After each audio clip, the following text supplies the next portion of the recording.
The Honourable David Cunliffe. Mr Speaker, may I begin with an apology to the generation of children born since this bill was first introduced, and to acknowledge the work of the... I didn't apologise for Wagistan. And I'd like to acknowledge the work of the former Minister David Parker in bringing this essentially tidy up set of changes, remedial changes to reserves and other lands. It is, I think, Mr Speaker, instructive to reflect on the old saying about army life, which is the ethos of hurry up and wait, because members of the public will wonder why Parliament is in an extra sitting this morning to debate a bill which has been waiting since hundreds of thousands of children were born, 2008.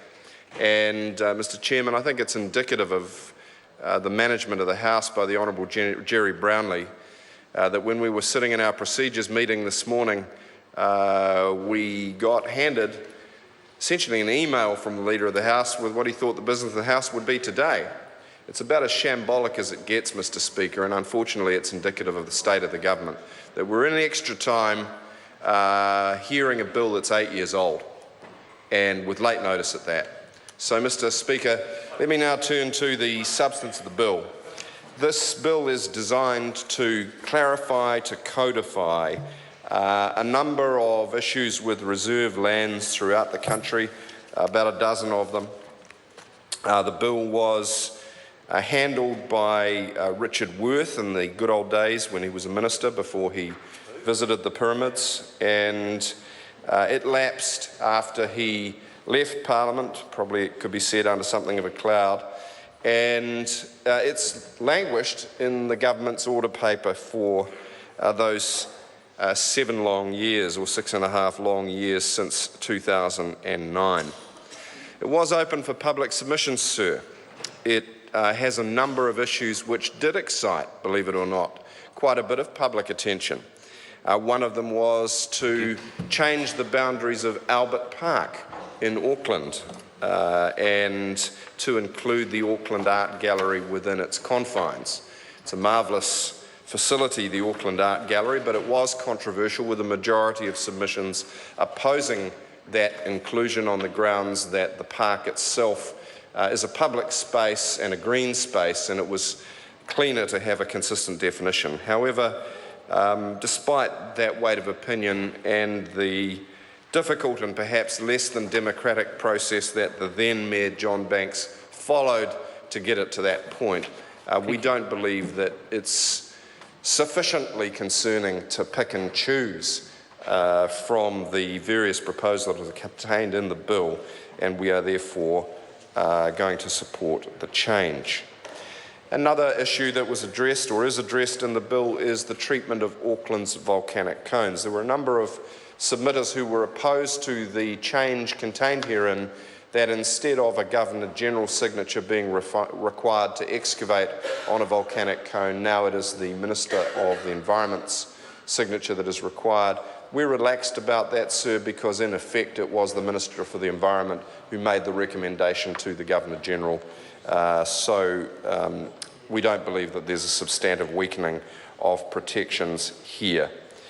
May I turn to one issue which affects my local area of West Auckland in regard to Waikomiti Cemetery, and I turn the attention of colleagues to sections 47, 48, 49 on page 20 of the bill, part 2.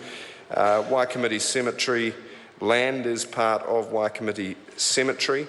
It's Crown land, classified as a local purpose, a site for a cemetery. It's one of the largest, I think perhaps the largest cemetery site in the Southern Hemisphere, certainly in New Zealand.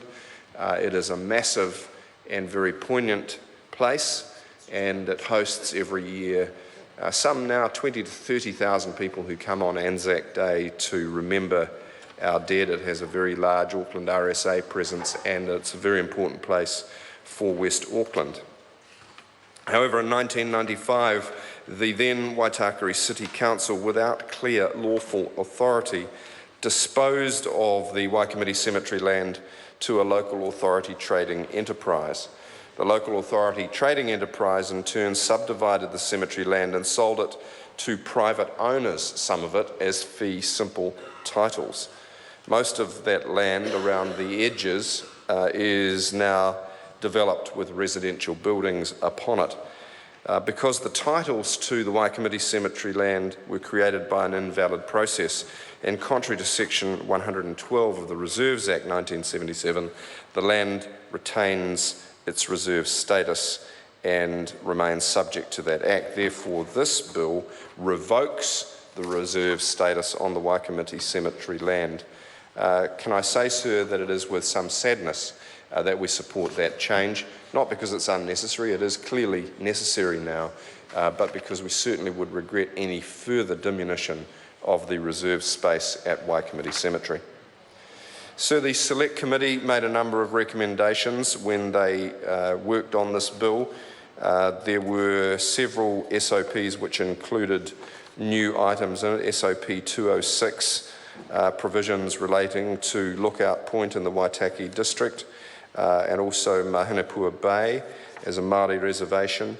There was comment by the Select Committee, as I alluded to earlier, about the Auckland Volcanic Cones issue, and there was an amendment in respect of the Sugarloaf Islands marine protected area, where the committee recommended deletion of clauses 42, 43 and 44 from the bill to allow further consultation with affected parties.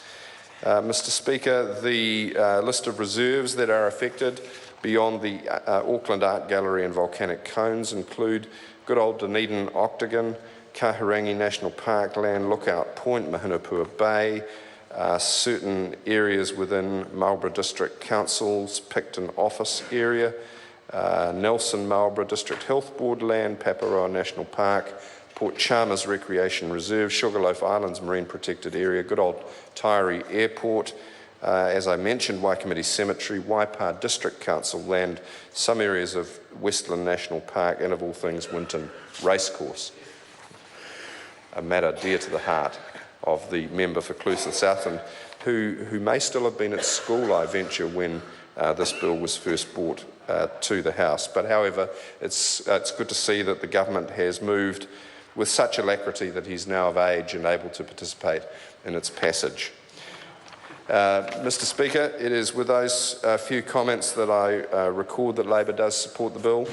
It has been a long time coming. The fact that we are, as I said, here in extra time to pass a bill that has languished on the order paper for some 7 years, I think tells us something about the state of organisation of the government. But we won't let that get in the way of a bill which is essentially a worthy tidy-up exercise. Thank you.